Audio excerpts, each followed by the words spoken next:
Yeah ఇక్కడ చూడండి, నచ్చినోళ్ళకే Naini black అనేది సింగరేణికి రావడం జరిగింది. సో ఇప్పుడు సింగరేణి సంస్థ ఇక నచ్చినోళ్ళకి ఇవ్వాలని చెప్పేసి గతంలో కేసీఆర్ ప్రభుత్వంలో ఉన్నప్పుడు ఈ నైనీ బ్లాక్ను ప్రతిమా గ్రూప్కు అప్పచెప్పడానికి పెద్ద కుట్ర జరిగింది.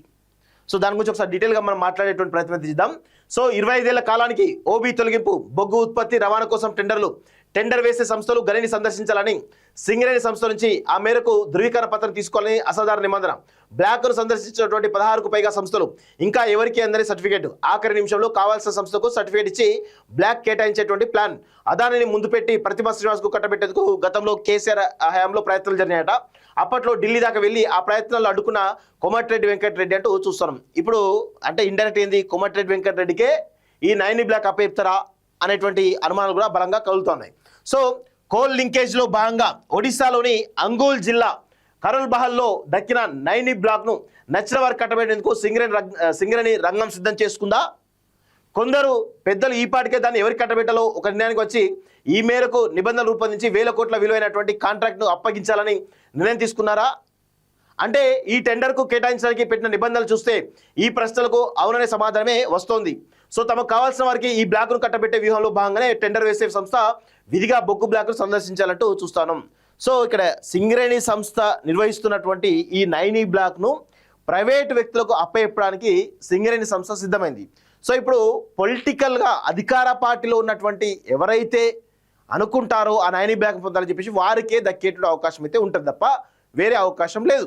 సో గతంలో కేసీఆర్ తన స్వయాన ఎవరైతే దగ్గర వ్యక్తి ఎవరైతే ఉన్నారో, ఆయనకు సన్నిహితులు ఎవరైతే ఉన్నారో ప్రతిమా శ్రీనివాస్కి ఇవ్వాలని చెప్పేసి నిర్ణయించుకున్నాడు. దానికోసం పెద్ద ఎత్తున ప్రయత్నాలు జరిగితే కోమటిరెడ్డి అడ్డుకున్నాడు. సో ఇప్పుడు మళ్ళీ ఈ అధికార పార్టీలో ఉన్నటువంటి రేవంత్ రెడ్డి కానీ మిగతా వాళ్ళు ఎవరైతే ఉన్నారో ఆ 1000 కోట్ల విలువైనటువంటి నైనీ బ్లాక్ను తమ అనుయాయులకు ఇప్పించడానికి ఈరోజు పెద్ద ఎత్తున ప్రయత్నాలు చేస్తూ సింగరేణి సంస్థను ముంచేటువంటి ప్రయత్నం చేస్తున్నారా అనేటువంటి అనుమానాలు అయితే చాలా బలంగా కలుగుతా ఉన్నాయి.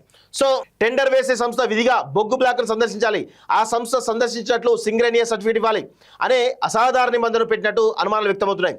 ఈ నిబంధన ప్రకారం ఇప్పటిదాకా 16కు పైగా సంస్థలు నైనీ బ్లాక్ను సందర్శించినప్పటికీ వాటిలో ఏ ఒక్క సంస్థకు గనిని సందర్శించినట్లు పరిశీలించినట్లు సర్టిఫికేట్ చేతికి అందకపోవడమే ఇందుకు నిదర్శనమనే ఆరోపణలు వినిపిస్తున్నాయి. మరో 2 వారాల్లో టెండర్ గడువు పూర్తి కానుండగా ఇప్పటిదాకా ఏ ఒక్క సంస్థకు ఆ సర్టిఫికేట్ ఇవ్వకపోవడంతో ఆఖరి నిమిషంలో తమకు కావాల్సినటువంటి సంస్థకు ఆ సర్టిఫికేట్ ఇచ్చి కాంట్రాక్ట్ కట్టబెట్టాలనే కుట్ర ఈ వ్యవహారంలో దాగి ఉందని విమర్శలు వస్తున్నాయి. కాగా గతంలో అదానిని ముందు పెట్టి ఈ బ్లాక్ను ప్రతిమా శ్రీనివాస్కు కట్టబెట్టే ప్రయత్నాలు జరిగాయి. అయితే అప్పట్లో కోమటిరెడ్డి ఢిల్లీ దాకా వెళ్ళి ఆ ప్రయత్నాలు అడ్డుకున్నారు. ఒడిశాలోని నైనీ బ్లాక్ మైన్లో ఓవర్ బర్డెన్ బొగ్గుపై ఉండేటువంటి మట్టి ఇతర రాళ్ల తొలగింపు, బొగ్గు వెలికితీత, బ్లాక్ ఆపరేషన్ అండ్ మెయింటెనెన్స్, O&Mతో పాటు నిర్మాణ పనులు తీసిన బొగ్గును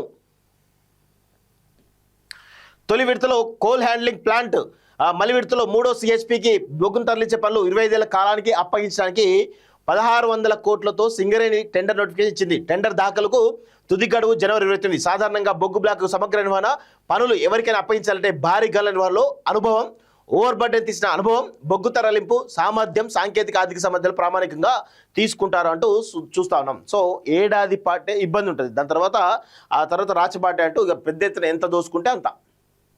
ఈ విధంగా ప్రైవేట్ వ్యక్తులకు అప్పగించడానికి ఇదొక ప్రయత్నం జరుగుతున్నట్టుగా తెలుస్తోంది. చూద్దాం మరి ఎవరికి ఇస్తున్నారు ఏందో తెలియాల్సిన అవసరం అయితే ఉంది. సో ఆంధ్రజ్యోతి స్పెషల్గా రాసింది అంటే ఆంధ్రజ్యోతి సంబంధించిన వాళ్ళకి ఇవ్వట్లేదేమో, అందుకే ఇది రాసిందేమో న్యూస్ ఆంధ్రజ్యోతి అని ఇవన్నీ కూడా ఉన్నాయి. సో ఇలా దీని వెనకాల చాలా పెద్ద, అంటే ఈ ఆర్టికల్ వెనకాల చాలా పెద్ద ఉంటుంది. ఈ పేపర్ ఓనర్ యొక్క హస్తమా లేకపోతే దగ్గర వాళ్ళ యొక్క హస్తమా, ఇంకా రకరకాల కారణాలు అయితే ఉండడానికి అవకాశం అయితే ఉంటుంది. మేబీ వాళ్ళకు రాలేదు కాబట్టి దీన్ని ఇట్లా ప్రచురించిర్రా అనేటువంటి అనుమానాలు కూడా ఉన్నాయి. సో ఇదొక నైనీ బ్లాక్ సంబంధించిన వాళ్ళకి